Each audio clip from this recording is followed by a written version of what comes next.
Well,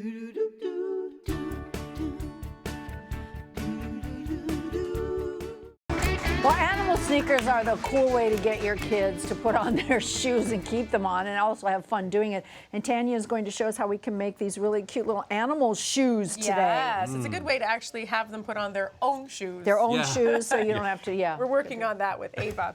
But here's the thing, I found these shoes. Well, these were given to Ava as a gift, and she was like, Mommy, I don't know, they look like boy shoes. So I said, all right, leave them with Mommy, and we'll figure something out that you will fall in love with these shoes. And we turned them into this. Oh, look at that, look how cute. Look how adorable she is. Here we have the sparkly little cats. Obviously, I have two cats, Cartman and Tommy, and so Ava loves kittens. We have a goldfish. I love those shoes. Called Goldie. And so we wanted to make, or I made these into, you know, little goldfishes. And Ava suggested also making a mouse. So we did this. And these are little puppy dogs because she wants a puppy dog one day. Now here's the cool thing about all of this. Sometimes crafting supplies can be a little bit expensive. So I went to the craft store, or not the craft store, I went to the dollar store and I got bath mats that were under a couple bucks.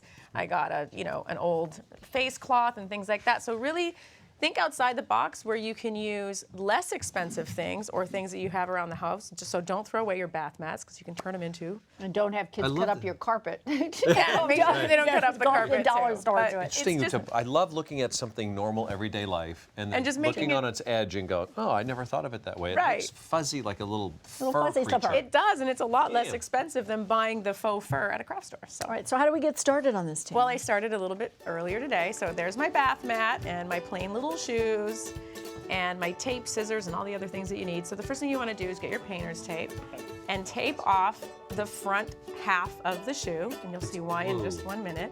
The blue tape. Then you want to take your Sharpie and trace all the way around.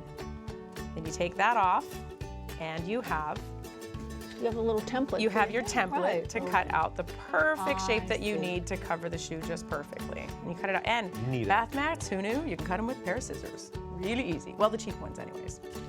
So you just cut it around like that. And then you do the exact same for the last half of the shoe, the bottom half, or the back half. Tape it all the way around, take your Sharpie, and just see it's just right above the rubber part on the sneaker. That's a really neat idea. Yeah, and like you can see here too, it doesn't have to be, look what a disaster that was. But it all works out perfectly in the end. See my shape? Yeah. It's because the tape is a little jabbled, but that's okay. And then you just cut it into the right shape, just like that, and you have your two perfect pieces that fit the shoe perfect. Lay it over your shoe first so that it matches up perfectly, hold it in place, and then start gluing it. You do the front first, and then the back, and you want to make sure that you match up your sides really perfectly well, and then kind of see just like that. Right there's a little too long, so you just snip it perfectly in shape. And then you trim the end, cut a little V in the back so that you get the curvature of the back. Add a little glue if you need. And then I just trimmed it around the sides so that it doesn't rub on their feet or their ankles. You need a good pair of scissors for that too, don't you? Fabric scissors. You do, but these, I mean, I don't know how, these have been around for a little while, so, Yeah. but it's pretty easy to cut through the bath. Really, So we come up, here's the finished shoe, and then All right. Christina, you want to help me do this? I get to do it? Yes! Okay. So how did you this make, what are these? These are little So, yes, these are just little ears, and all I did is use some sponge foam. Here, I'll show you right here, some sponge foam. This is the foam paper here.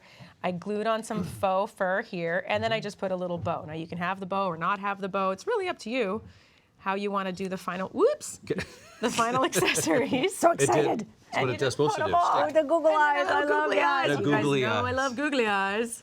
And you can use googly eyes or you can use felt eyes. I think you just put a hole in the googly eye there, Christina, but that's okay. Look. And hole? Yeah, we got a hole could there, I but burn it's it? okay. It's okay. I melted it. I melted But the you know eye. what? You can't tell from the front, so we're all good. And then this was just I'm gonna a let cute you do it. little I don't want to bead. burn you. You're Yeah. doing great. Okay. This was just a cute little bead with two little pieces of leather strips, and I just threaded it through. You can also use a pink bead. You can use a little piece of felt, pink felt, whatever you want. And then you just go like this.